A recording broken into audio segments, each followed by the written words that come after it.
papeles me han puesto a mí aquí.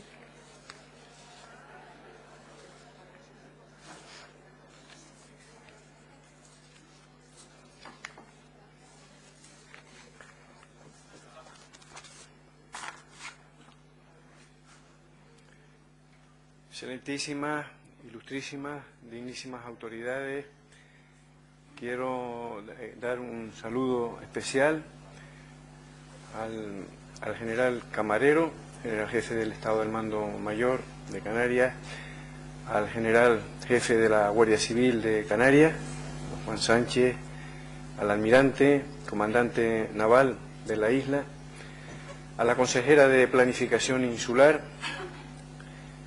Quiero también saludar a mis compañeros aquí presentes en el Parlamento. Nos acompaña el vicepresidente Manuel Fernández, pero que ha declinado subir aquí, y me acompaña don José Miguel González, secretario también de la Mesa del Parlamento, y los compañeros, la compañera Flora Marrero, ha sido a estas conferencias. También ilustres personas, ilustres personalidades, y a todos, señoras y señores, a todos, sean bienvenidos y les agradecemos muy profundamente su presencia aquí. Algunos sabemos que lo hacen indudablemente, asiduamente, por el interés de los temas a tratar, pero también otros, además de eso, son muy buenos amigos y que sepan que tienen la más alta consideración en esta casa, por parte de todos.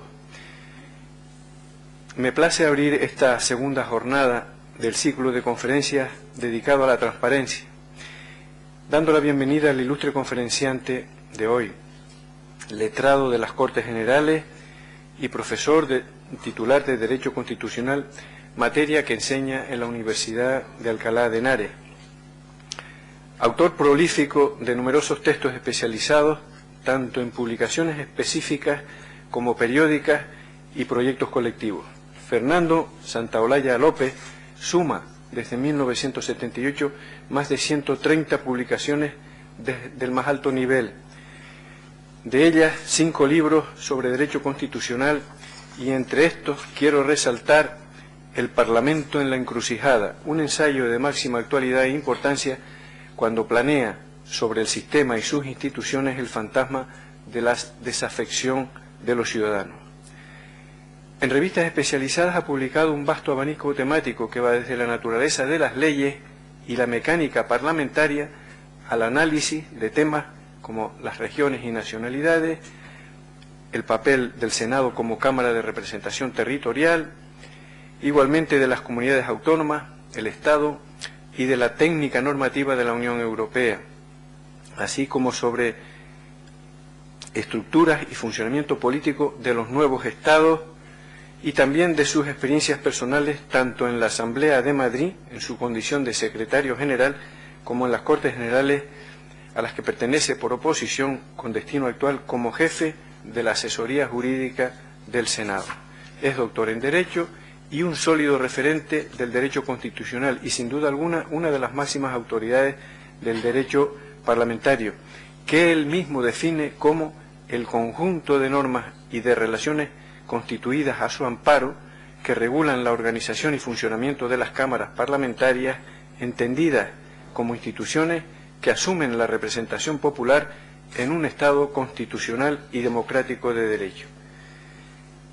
En ese carácter debemos reconocerlo como pionero en el tratamiento de normas y procedimientos que hoy se han convertido en factores indispensables en los objetivos de transparencia y buena gobernanza, implantados en nuestro entorno europeo y mediante la ley en marcha en España.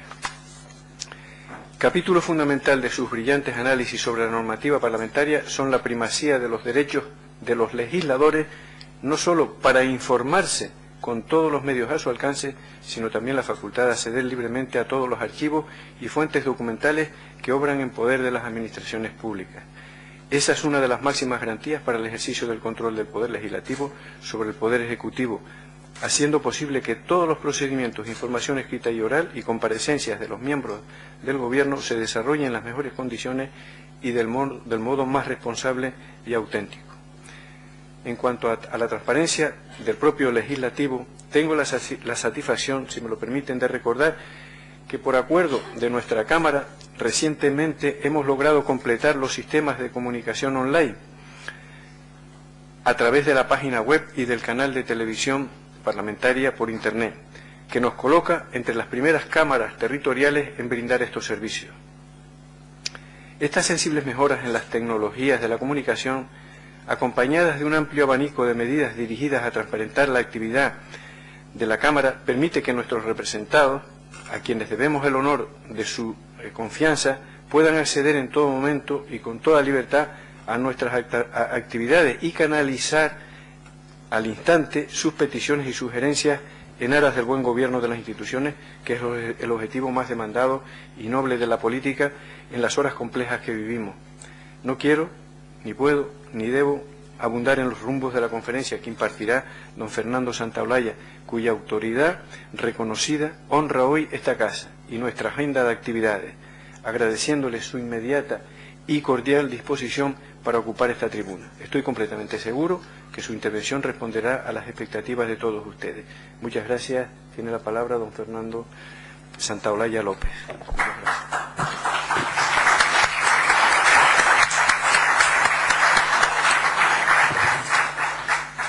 Bueno, muchas gracias, querido presidente, por la amable presentación que has hecho de mi currículum, que realmente con datos que yo ya casi tenía olvidados, o sea que has hecho un gran esfuerzo en preparar esta presentación. Soy yo el que tiene que mostrar su agradecimiento por estar en esta institución y en esta tierra que para mí, por razones familiares, tiene tanta relevancia. Y en esta institución, porque el Parlamento, siendo el Parlamento Canarios, es la institución para la que prácticamente he trabajado la mayor parte de mi vida profesional. O sea que es una de esas ocasiones únicas en que se junta todo a favor de uno. Gracias, por tanto, presidente, por invitarme a participar en estas jornadas y gracias también a la mesa y a Salvador Iglesias por el desvelo que se ha tomado en la organización de este acto. Y ya, sin más, voy a adentrarme en el tema que nos trae hoy aquí, que es el de la transparencia y Parlamento. Bueno, antes de entrar en el tema, también quiero decir que como veo a mucha gente joven, me gustaría que al final hiciesen preguntas, es lo que mayor satisfacción me podría dar. O sea que les animo a no ser tímidos y si tienen alguna crítica, alguna objeción, alguna pregunta, pues que las pongan sin problema, siempre y cuando no vayamos mal de tiempo, ¿no? Bueno, lo primero que hay que decir sobre este tema de transparencia y Parlamento es que suena un tanto a redundante hablar de transparencia y Parlamento, porque si hay una institución de por sí transparente es el Parlamento. El Parlamento se caracteriza por ser una institución que debate y trabaja con publicidad, de cara a la opinión pública. Y esto se ha dado siempre en nuestro país y en todos los parlamentos democráticos. Recordemos que desde las Cortes de Cádiz se edita un diario de sesiones donde se transcribe literalmente lo que los diputados dicen en sus discursos. Y desde las Cortes de Cádiz hay una tribuna reservada a la prensa para que puedan informar de lo que allí acontece. Y esta unanimidad no es algo caprichoso, es que obedece a un fundamento profundo y objetivo, que es que esta institución pueda cumplir su cometido.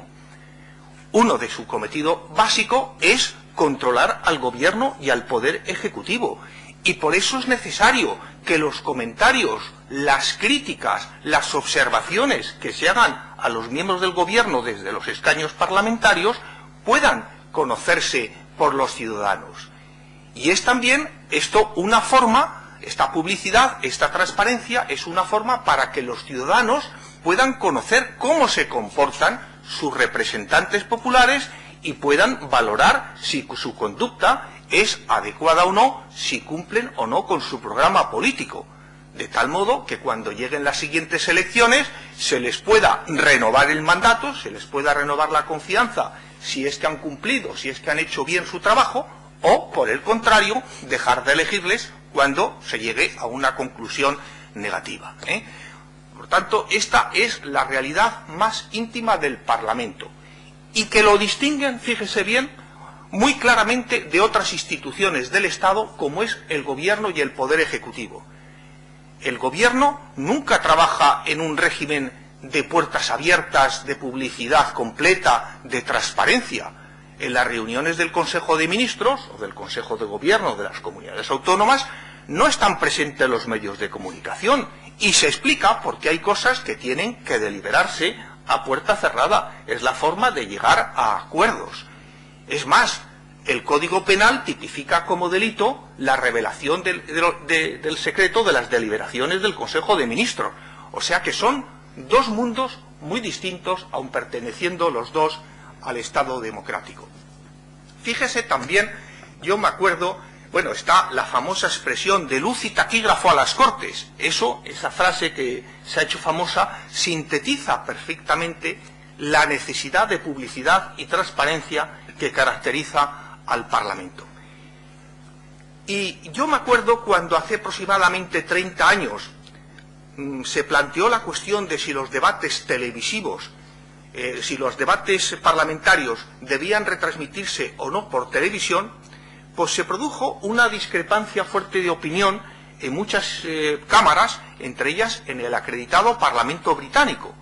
Unos lo apoyaban porque decían que era la forma de conectar mejor a los representantes populares con el pueblo y posibilitar que el pueblo siguiese algo tan importante como son las deliberaciones políticas del Parlamento. Pero otro sector alegaba argumentos que también con cierto peso, y es que esa retransmisión por televisión iba a alterar la fisonomía, la naturaleza del debate parlamentario, dándole un sesgo muy populista, puramente electoral, buscando el aplauso de los electores y no tratando de profundizar en los temas y de convencer a los otros parlamentarios que ocupan los restantes escaños. Pero tanto en Inglaterra como en todos los países, la necesidad de transparencia, la necesidad de publicidad ha sido tan fuerte que se implantó, que yo sepa con carácter general, la retransmisión televisiva de los debates parlamentarios, incrementando así ese grado de transparencia. Bien, entonces, ¿por qué hoy hablamos de transparencia parlamentaria si es algo que estaba aparentemente consolidado, algo que viene en España desde las Cortes de Cádiz? Bien, pues yo creo que esta pregunta tiene una doble contestación. En primer lugar, porque las democracias tienden a crecer y a enriquecerse. Es como la tendencia natural de las democracias. Alumbrar nuevos derechos, alumbrar nuevas facetas. Hoy, por ejemplo, en el siglo XXI, ya hay reconocidos derechos de los ciudadanos impensables hace 30 o 40 años, como es el derecho al medio ambiente o el derecho a tener conexión electrónica a Internet. Esto es un derecho del que ya algunas leyes y algunos países lo tienen establecido. Y esto nos demuestra esa tendencia muy positiva a enriquecerse y ampliarse. Pero también es verdad, y en una especie de contrapeso, que la democracia necesita un terreno abonado para florecer y dar sus frutos, porque también es una planta delicada que si no se la cuida puede degenerar y puede llegar hasta marchitarse. Por tanto, hay que ser muy vigilantes en el mantenimiento de la democracia.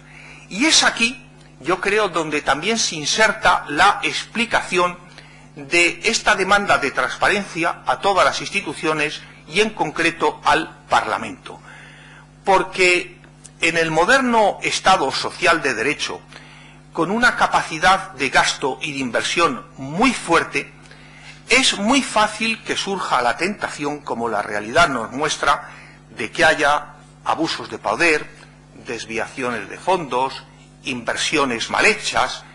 Entonces, esto naturalmente preocupa a los ciudadanos.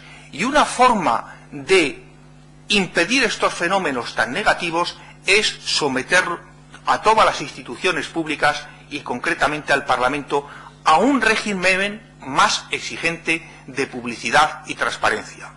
Porque es indudable que cuando hay opacidad, es más fácil caer en la tentación de abusar del poder, de cometer corruptelas, actos delictivos, negativos, como quieran llamarlo.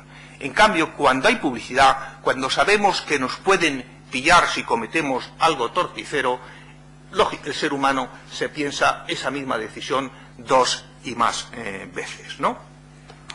Y además, esta demanda de transparencia se ha multiplicado, se ha incrementado en los últimos decenios tras la aparición de la famosa crisis. No podíamos dejar de citar a la crisis, claro, pues es verdad, porque cuando tanta gente lo ha pasado y lo está pasando mal, pues la gente se irrita con razón por una serie de circunstancias y por ello exige fuerte medio que se ponga remedio. Y uno de los remedios es a través de un sistema mucho más exigente para los que nos representan y para los que nos gobiernan, Y es por todo eso en que en todos los países se ha desarrollado un amplio movimiento en favor de las transparencias de las instituciones. Si les parece, voy a hacer una breve exposición de cómo se ha desarrollado este movimiento en favor de la transparencia, primero en el plano internacional y luego en el plano español. Bueno, pues aquí en el plano internacional hay que citar en primer lugar a los Estados Unidos, que guste o no, siempre es un país pionero en el tema de las libertades individuales. Ya en el año 1966, mucho antes de que muchos de ustedes hubiesen nacido, se aprobó la Freedom of Information Act, la Ley de Libertad Informativa, que capacitaba a cualquier ciudadano para dirigirse a cualquier institución federal y exigirle información completa sobre los asuntos a su cargo, sus decisiones y demás. Y en el año 1996 se reformó esta Freedom of Information Act para posibilitar que esta misma información se recabase y se proporcionase online, que es naturalmente facilitar muchísimo la tarea a los ciudadanos. En Inglaterra pasó lo mismo y se aprobó otra ley de libertad informativa en el año 2000. Pero no solamente los países respondieron de modo individual, sino que también apreciamos un movimiento internacional con este fin. Diversos tratados y acuerdos internacionales han recogido esta exigencia e incluso la han reconocido como derecho subjetivo. Así, el Pacto Internacional de Naciones Unidas de Derechos Civiles y Políticos de 1966 asegura a todo miembro de una sociedad, de un país, el derecho de exigir y difundir información de todo tipo, de toda índole. Posteriormente, también en el ámbito de Naciones Unidas, en el año 2003, se aprobó una convención contra la corrupción, fíjese ya el año 2003, cómo nos vamos acercando a los años más críticos, donde se establecen un reforzamiento de estas posibilidades en favor de los ciudadanos y aumenta la consiguiente carga de los gobernantes. A nivel de la Unión Europea, la Carta de Derechos Fundamentales, en su artículo 43, que hoy tiene naturaleza de derecho fundacional, por tanto, el máximo rango dentro del derecho de la Unión Europea, establece a favor de cualquier ciudadano europeo el derecho de recabar documentos e información de las diversas instituciones de la Unión, y entre ellas las más importantes, el Consejo, la Comisión y el Parlamento Europeo. O sea que esto ya saben ustedes, que si algún día sienten esta necesidad, pueden invocar este derecho y exigir una información que les sea de interés. Y no solamente se quedó la Unión Europea en esta referencia genérica o global, sino que en el año 2001 se aprobó un reglamento conjunto del Parlamento Europeo y del Consejo regulando el acceso del público a los documentos de todas estas instituciones. Después me referiré a este reglamento del año 2001.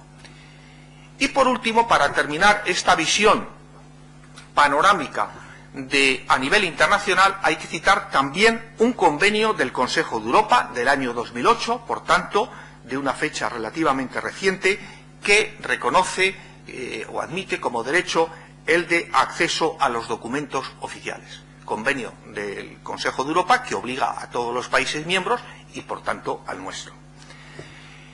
Bueno, pues ahora ya, expuesta esta temática, esta referencia general, si les parece bien, me voy a adentrar un poco en lo que es la aplicación de este principio de transparencia en la vida interna de las cámaras. Y aquí es donde tengo que conectar con lo que comencé, con lo que advertía al principio, de que el Parlamento es, por definición, una institución, una caja de cristal, con una institución transparente.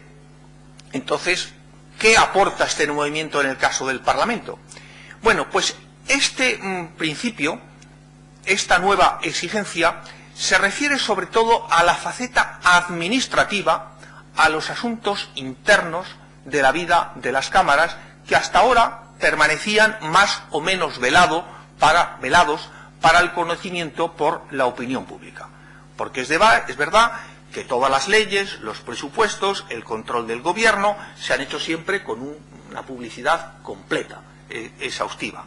Pero otra cosa son los asuntos de pura administración interna, que van desde los presupuestos, con las dotaciones por las que se financian el funcionamiento de las cámaras, hasta las retribuciones de parlamentarios, mesas, portavoces, funcionarios, contratados laborales, etcétera, etcétera. Bien, pues ahora vamos a ver casos concretos de cómo se ha aplicado este principio en varios parlamentos de otros países, y luego ya me referiré al caso español. En Estados Unidos se dio también una primera aplicación de este principio a raíz del famoso escándalo del Watergate. El Watergate fue un caso de espionaje en tiempos del presidente Nixon, efectuado en la sede donde el Partido Demócrata celebraba su congreso anual. Y fue un escándalo por muchos conceptos, por prácticas heterodoxas, indebidas, etc. Y entonces aumentó el nivel de exigencia de los ciudadanos americanos respecto a sus gobernantes. Y se aprobó la Ethics Act del año 1978, la ley sobre ética de los gobernantes, que pasaba a establecer un régimen muy exigente en lo que se refería a actividades profesionales o no, ingresos patrimoniales y bienes que se poseían por el presidente de los Estados Unidos, vicepresidentes, secretarios, miembros del Congreso e incluso los candidatos a todos estos puestos. Y no solamente esto, sino que se obligaba a ofrecer esta información también de las actividades y de los bienes correspondientes al cónyuge de esos cargos públicos y a los hijos dependientes de los mismos. Esta primera respuesta fue interesante desde el punto de vista constitucional, porque suscitó algunas objeciones que hay que reconocer que tenían cierta miga, cierto peso. Es decir, bueno, oiga, una cosa es que el presidente o los parlamentarios publiquen sus actividades y demás, pero que tengan que revelar su patrimonio, que pertenece a la esfera privada, y sobre todo que tengan que publicar el patrimonio de su mujer o su marido y de sus hijos, pues parece una invasión de la intimidad personal y familiar. Y hasta cierto punto así lo es. Pero el caso es que ya nadie se olvida, ya nadie se acuerda de esa crítica, de esa polémica, porque la presión ha sido tan fuerte que hoy día ya todo el mundo acepta que esa información tiene que proporcionarse en esos sentidos tan amplios que estoy diciendo. Bueno, ya de parte, los congresistas tienen que publicar, los miembros del Congreso, Cámara de Representantes y Senado, información suficiente sobre los viajes pagados que efectúan por terceros y los regalos recibidos. Yo les invito porque es muy interesante, que se conecten a la web del Congreso norteamericano y verán la información tan completa y exhaustiva que se ofrece, tanto a nivel global como por cada uno de los parlamentarios, con un detalle gastado en el viaje a Hong Kong, viaje a Libia, el diputado tal, tanto de gastos de avión, tanto de dietas, tanto de estancia de hotel. O sea que una minuciosidad en la información realmente apabullante, ¿no?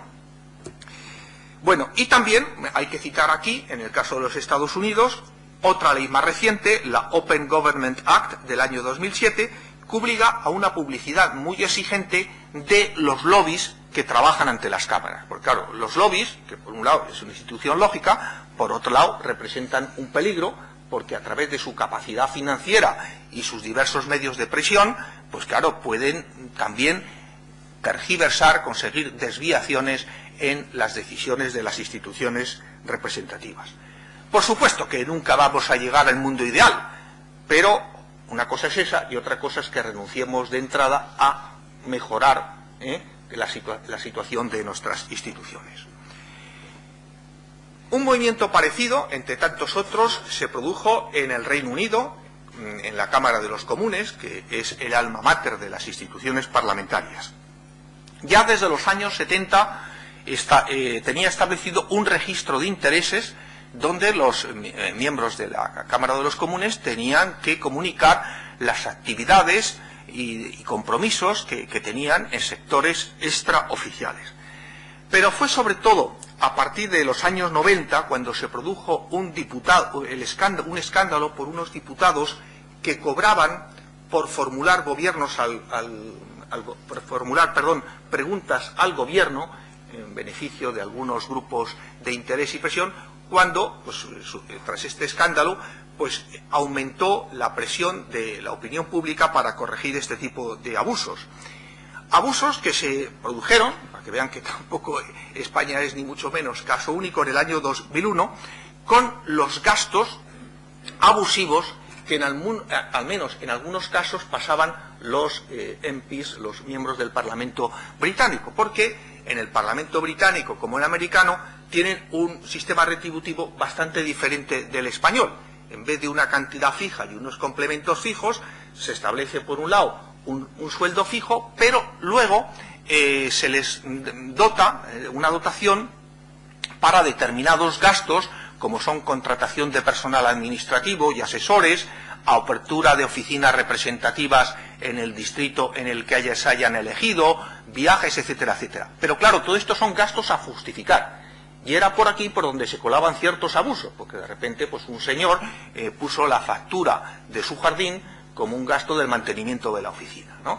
Y esto, pues los ingleses, que son también un pueblo maduro y exigente, pues no lo pudieron tolerar, y por eso se aprobó una ley en el año 2009, la Parliamentary Standards Act, que transfiere a un organismo independiente del Parlamento, separado o independiente del Parlamento, todo lo relativo, o casi todo lo relativo, a las retribuciones de los miembros de la Cámara de los Comunes.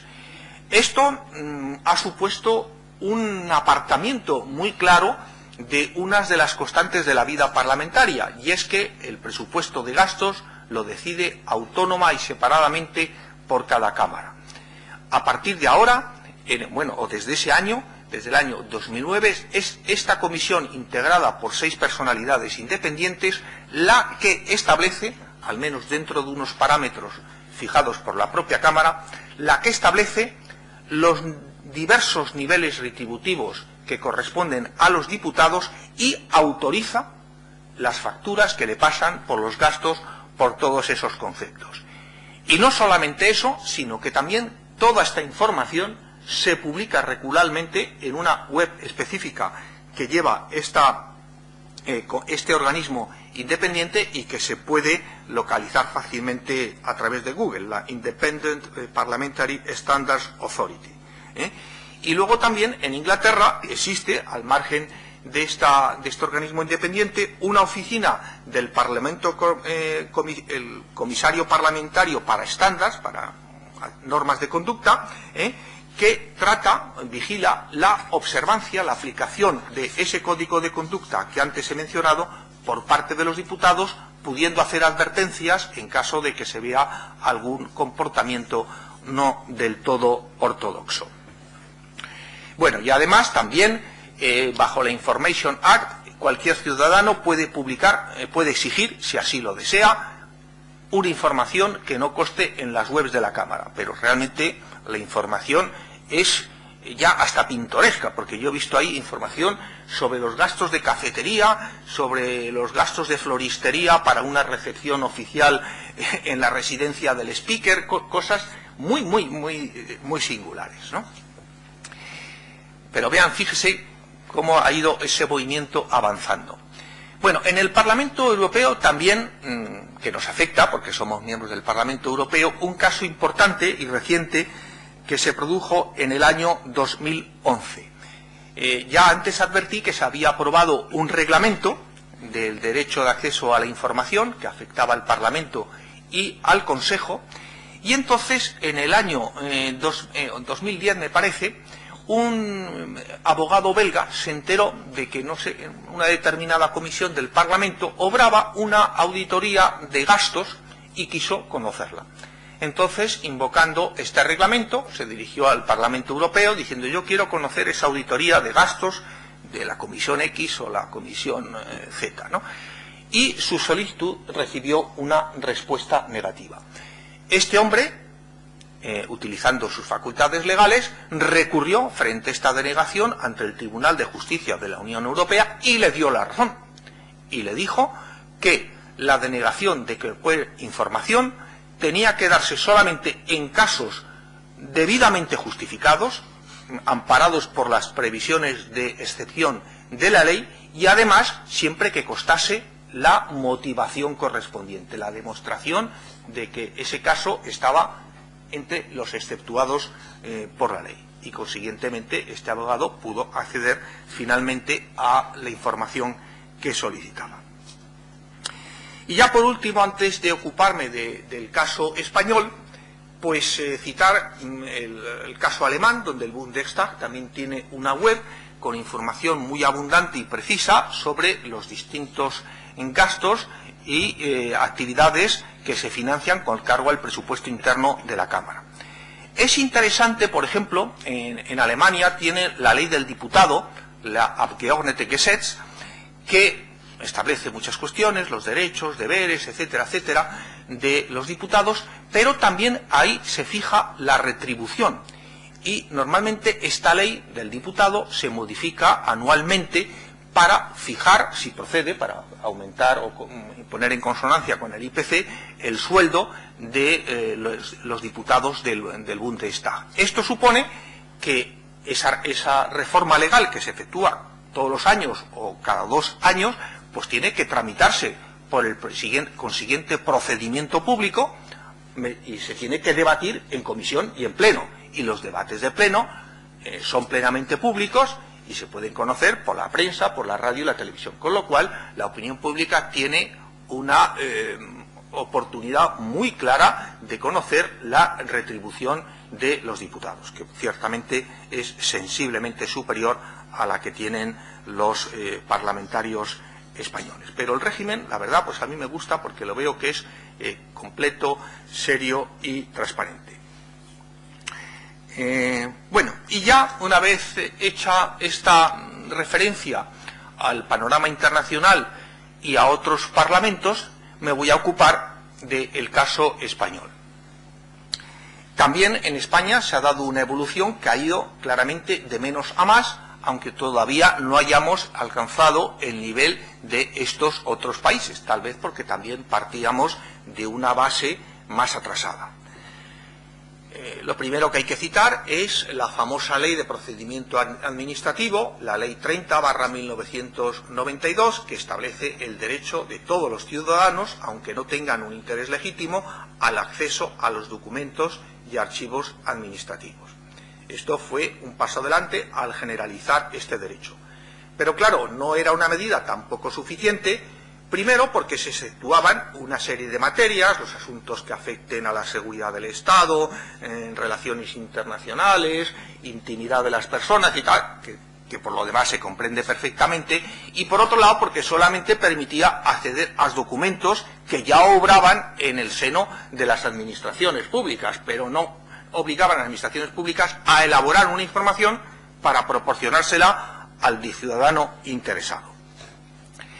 Bien, en el plano parlamentario tengo que referir los reglamentos del Congreso de los Diputados de 1982, del Congreso de los Diputados y del Senado de 1982, que se mantienen vigentes en el 90%, a pesar del tiempo transcurrido. Bueno, pues aquí, en estos reglamentos, se establecía ya la obligación de los diputados y senadores de hacer al comienzo de su mandato una declaración de actividades, se entiende, de actividades extraoficiales y de bienes patrimoniales, pero comunicándoselo al presidente. Pero realmente esa declaración se mantenía en un régimen de práctica opacidad.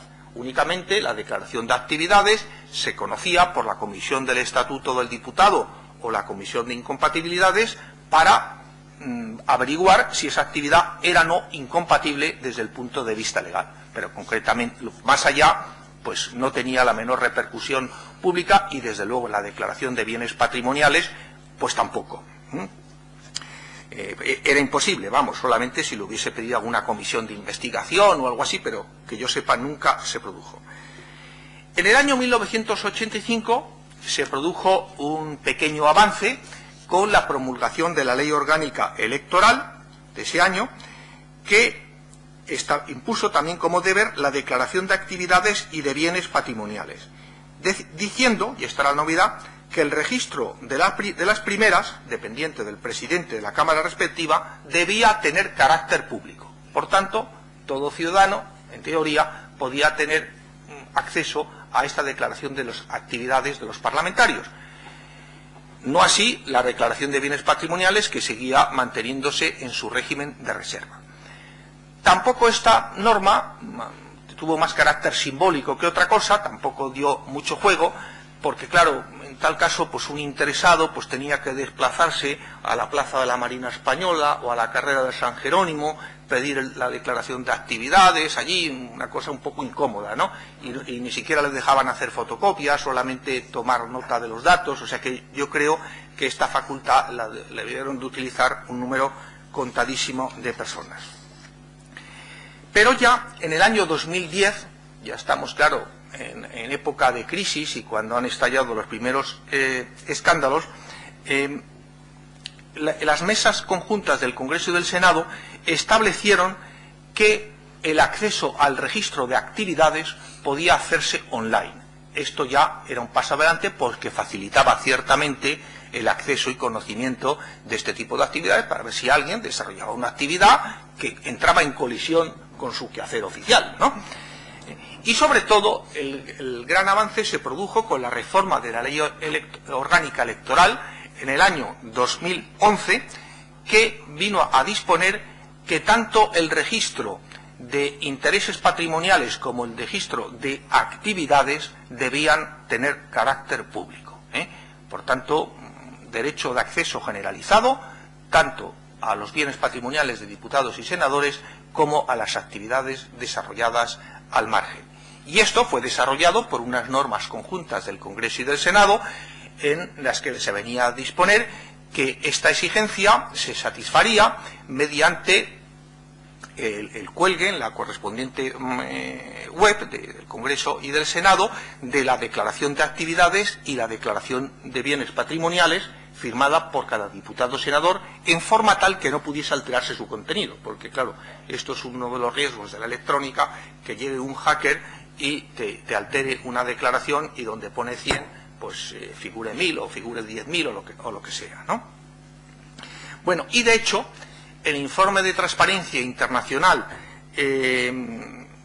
publicado hace unos meses valoró sobre todo este aspecto como uno de los avances más importantes en materia de transparencia que se había conseguido en las Cortes Generales, en el Parlamento Central, en los últimos tiempos. Y yo creo pues que hay un seguimiento bastante habitual de ciudadanos que se conectan para ver los bienes patrimoniales del diputado fulano o del senador mengano, ¿no? Y así llegamos ya a lo que va a ser la última parte de esta disertación, que es un breve comentario sobre la Ley de Transparencia. La Ley de Transparencia y Buen Gobierno la Ley 19/2013 de 9 de diciembre, que por tanto no tiene todavía un año de vida. Esta ley establece un régimen muy exigente de publicidad y transparencia para prácticamente todas las instituciones estatales y, en concreto, para el Congreso de los Diputados y el Senado, y también para las asambleas legislativas de las comunidades autónomas, con una doble salvedad, que en el caso del Congreso y el Senado se prevé que las mismas, a través de sus procedimientos autónomos internos, adapten esa normativa a las características propias de la vida parlamentaria, porque claro, la vida parlamentaria no es lo mismo que la vida de un ministerio, de un ente administrativo. Y por otro lado, también se prevé que esta ley tiene carácter de ley básica y por tanto tiene que desarrollarse y adaptarse por las comunidades autónomas para satisfacer el mismo principio dentro de su ámbito. Y me consta que el Parlamento Canario tiene ya en un estado de tramitación bastante avanzado es el proyecto de ley, que culminará en ley, sobre la transparencia para las instituciones oficiales canarias y también para el propio Parlamento. Bueno, pues vayamos a ver ahora un poco las novedades que aporta esta ley. Es una ley larga, con diversos aspectos. Yo me voy a centrar en lo más importante, o lo que me parece más importante, desde la perspectiva del Parlamento. Y aquí se abren como dos frentes, dos capítulos. El primero es el de la publicidad activa, la llamada publicidad activa, y el segundo, el derecho de acceso a la información. El primero, la publicidad activa, supone que las instituciones resultan obligadas, sin que nadie lo requiera, a publicar, fundamentalmente a través de sus webs, una serie de información sobre su vida interna y su actuación. Bueno, pues esto, en el caso de las cámaras que yo conozco al menos, se traduce en lo siguiente: la publicación de un organigrama que identifique a los titulares de cada órgano con su perfil y trayectoria profesional. Por tanto, yo creo que a partir de ahora pues tendrá que haber una información diciendo: la mesa del Senado, la mesa del Congreso, la ocupan doña tal, y tiene esta señora, licenciado, es agricultor, es lo que sea. Y lo mismo, yo creo, para el secretario general o incluso otros altos cargos de la administración parlamentaria. Un punto más importante es el de los presupuestos internos de las cámaras. Como dije en su momento, es una característica propia de los parlamentos el aprobar de modo autónomo y separado su presupuesto de gastos. Y esto no por un capricho, no por un elitismo, y es porque no hay nadie más que pueda aprobar el presupuesto interno de funcionamiento de un parlamento. Porque el Parlamento es el órgano supremo, superior de un país, el que controla al gobierno, a la administración pública. Por tanto, no que se comprendería que el presupuesto del órgano teóricamente controlador fuese aprobado por el órgano controlado, por el órgano subordinado. Esto será de cachetes, de pura contradicción, ¿no? Por eso, como he dicho, ha sido y es una constante de los parlamentos la aprobación autónoma, de modo separado de su presupuesto, que luego, eso sí, se inserta en el presupuesto general del Estado, pero el Gobierno no puede rechistar respecto a la cifra que le llegue del Parlamento, al menos oficialmente. Luego, bajo cuerda, el ministro de Hacienda podrá decir: no subáis tanto, baja esto, no sé. Bueno, y de hecho me consta que las mesas del Congreso y del Senado, cuando hacen el presupuesto, pues siguen la tónica de la administración del Estado. En el capítulo, por ejemplo, retributivo, si hay congelación, pues congelación también en las Cortes, pero porque lo decidimos nosotros, libremente, no porque nos lo imponga alguien desde fuera. Pero bueno, una cosa es esta autonomía, que yo creo que sí debe mantenerse, y otra cosa es la reserva que hasta ahora existía sobre el contenido de estos presupuestos, cosa un tanto absurda, porque la verdad es que no había nada que ocultar, porque el presupuesto de las cámaras es relativamente modesto, y yo creo que está bien empleado. Al contrario, la transparencia ayuda a disipar cualquier duda que pueda surgir al respecto.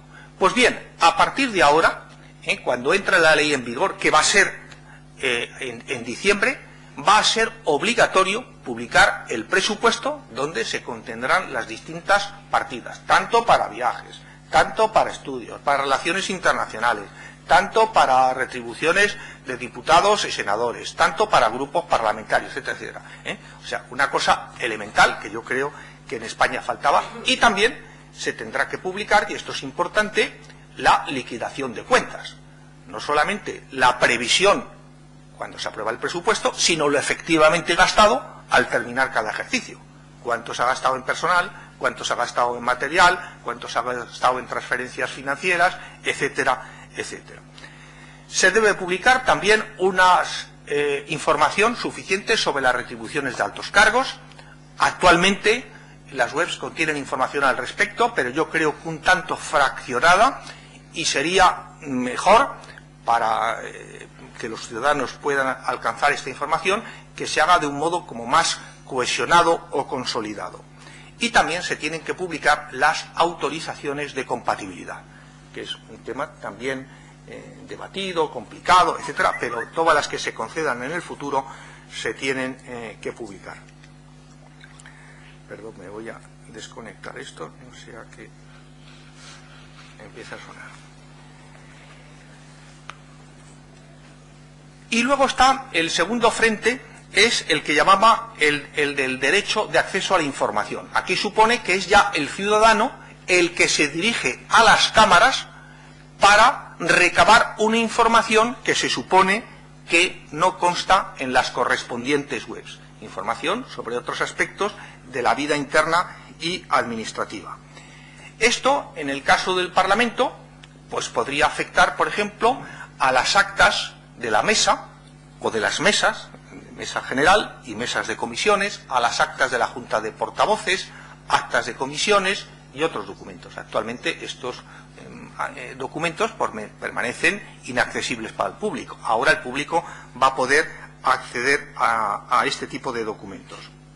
También va a poder exigir información sobre inversiones y compras, retribuciones específicas, viajes efectuados, etcétera. Porque lo único que se excluye por la ley, una vez más, son los asuntos que afecten a la seguridad del Estado, seguridad internacional, secretos militares, intimidad de las personas, etcétera. Y entonces yo creo que ninguno de estos conceptos encaja con lo propio de la vida ordinaria del Parlamento.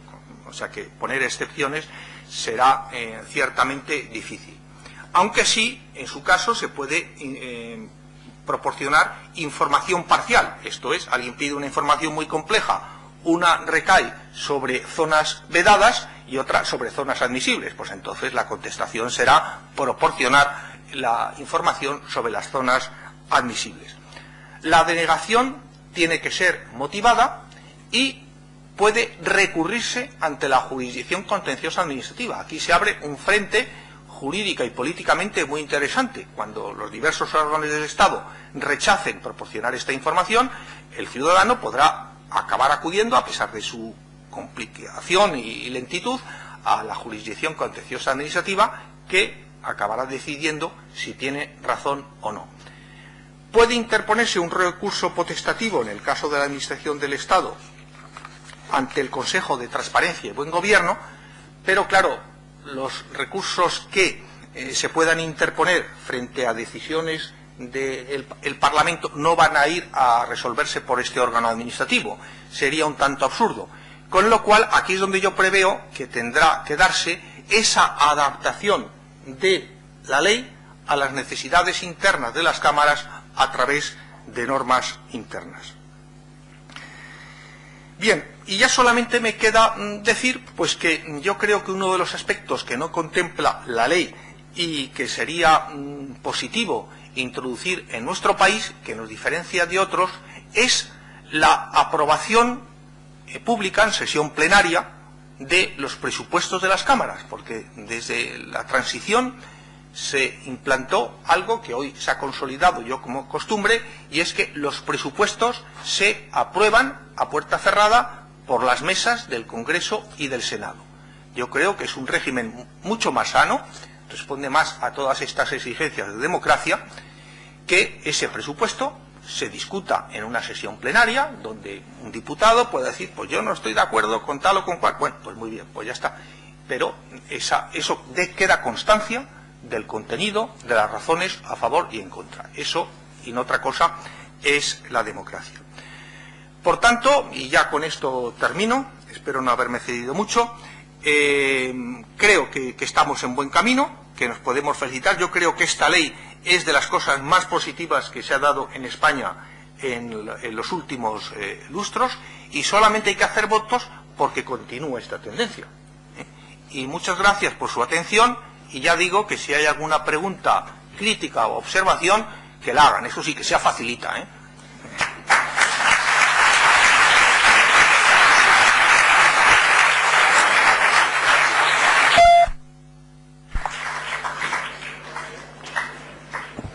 Bueno, pues efectivamente, como decía al principio, no defraudó la intervención del profesor Santaolalla, y como él dijo, pues si hay preguntas, que seguro que las hay, porque es un tema muy de actualidad, muy interesante, no solo de actualidad, sino de futuro.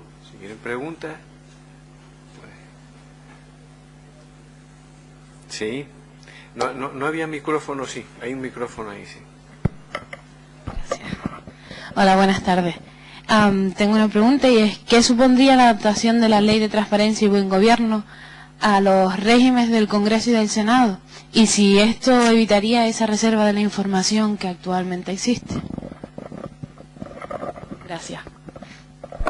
Pues ya digo que yo creo que afecta muy sensiblemente a la vida interna del Congreso y del Senado, porque va a obligar, a partir de la entrada en vigor, a publicar información o a proporcionar información sobre todos esos aspectos: retribuciones, contratos, presupuestos, liquidación de cuentas, etcétera. Aunque ya hay bastantes cosas que se hacen, pero pone más alto el listón de lo que se debe proporcionar. O sea que yo creo que vamos a llegar a una transparencia, si no completa, pues cerca de ser completa. No sé si con eso contesto la pregunta.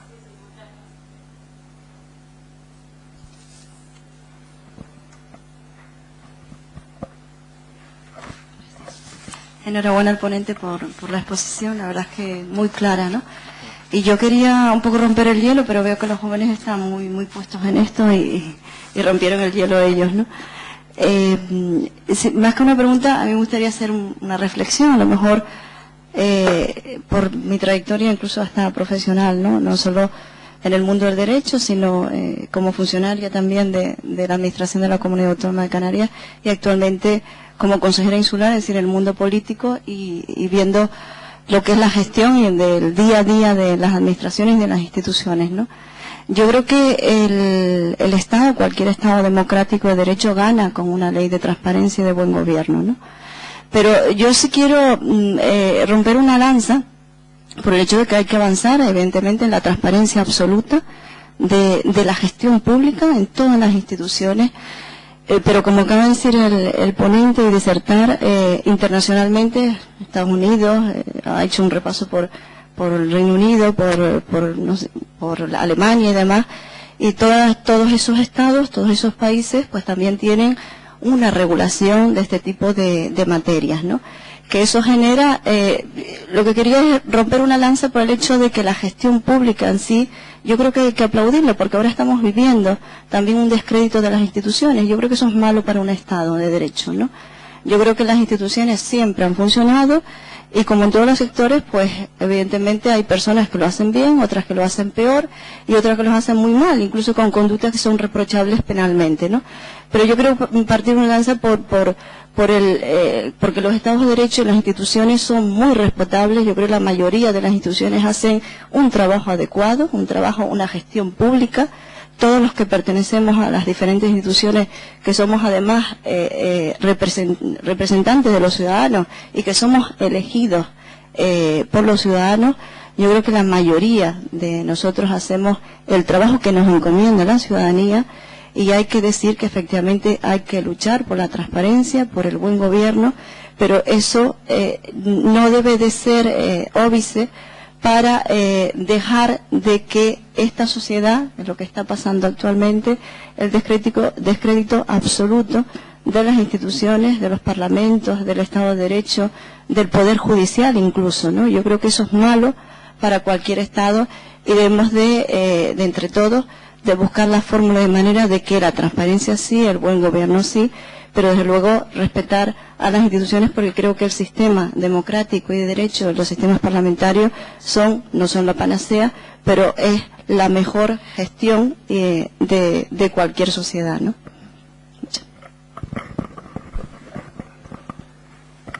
Bueno, no tengo nada que objetar, estoy plenamente de acuerdo con eso.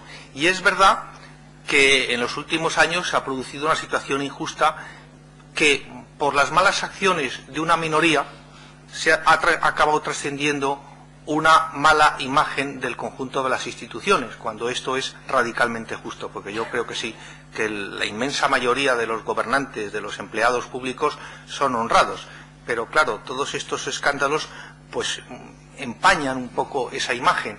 Y afortunadamente yo creo que medidas como esta, con la transparencia, va a venir a permitir recuperar esa conferencia o a incrementar la que ya existía, con lo cual sirve para consolidar el prestigio de las instituciones. En el fondo está haciendo un aporte muy importante a la democracia, que es volverla a dotar de la confianza popular y conseguir el mayor arraigo posible. Pero vamos, plenamente de acuerdo, ¿sí?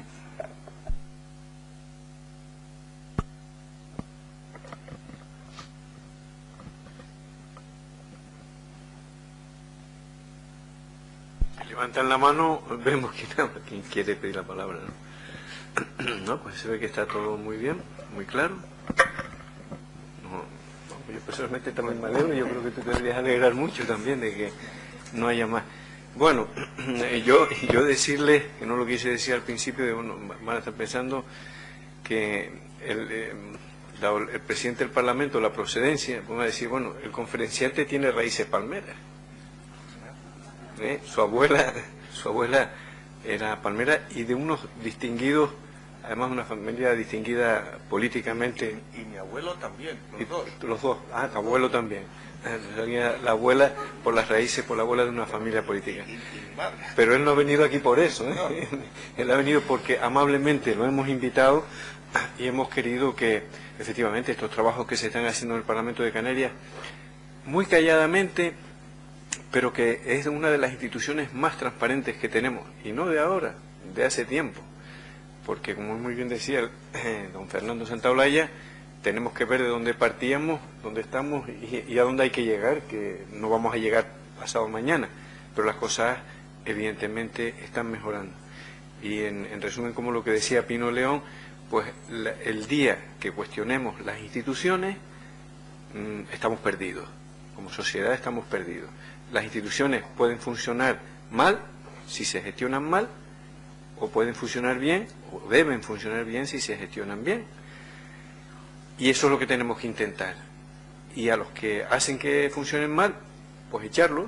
Por eso estamos en democracia y hay elecciones y hay medidas además paralelas de control, de tanto administrativo como judicial, para tomar medidas, pero las instituciones hay que fortalecer. Ahora, las instituciones, sin ninguna duda, se tienen y se deben que adaptar a los tiempos actuales. Yo recuerdo recuerdo porque me conozco la historia, cuando los abuelos de don Fernando eran elegidos representantes de La Palma, sus abuelos, sus tíos, y iban en un barco a vela a Cádiz, y no había más contacto con los electores que a través de alguna familia, alguna carta, se mandaba, era imposible. Hoy, afortunadamente, la comunicación es online, es la diferencia, es lo que nos decía la sociedad. Yo hacía esta reflexión como responsable aquí del Parlamento, porque así lo han querido los electores y los compañeros, dado que estamos ante, me consta que muchos alumnos universitarios, que son los que indudablemente van a intervenir y a gestionar el futuro de estas islas, y que sepan que lo que en la vida hay que hacer es tratar de hacer las cosas bien hechas. Y así tendremos una sociedad desarrollada, habrá trabajo para todos, nos respetaremos todos, las leyes dirán lo que tiene que hacer cada uno, y en esa tarea estamos. Nosotros en el Parlamento de Canarias estamos haciendo todo el esfuerzo posible porque eso sea así. Y a lo largo de esta legislatura los avances han sido espectaculares. Pero también hago, y en una última reflexión, porque a mí el tema este me parece tan interesante, porque creo que sobre esto, que se sabe mucho, que se habla mucho, pero no se sabe todo lo que hay que saber, y sobre todo no se saben los niveles que se debe saber. Y es muy difícil juzgar cuando no se tiene buena información. Me refiero, porque esto es un asunto que se presta a la demagogia de entrada, ¿no? Si no se trata con rigor. Entonces la sociedad debe estar preparada para estas cosas, ¿no? Quien les habla, desde luego, no tiene el mayor patrimonio ni intereses personales, pero les puedo decir es que hay que saber distinguir de cuando se hace una declaración patrimonial y se publica de un diputado o de una diputada. Ese no es el problema.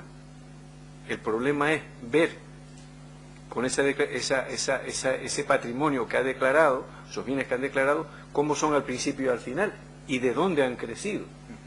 Pero no se puede criticar que un señor tenga o otro tenga menos. Entonces estamos en una sociedad que ha perdido el rumbo de los valores. O sea, la persona, como ser individual, tiene derecho a tener sus cosas, su progreso, si ha trabajado, es más inteligente, tiene más trabajo, menos trabajo, porque si no, pues también en la política, pues al final se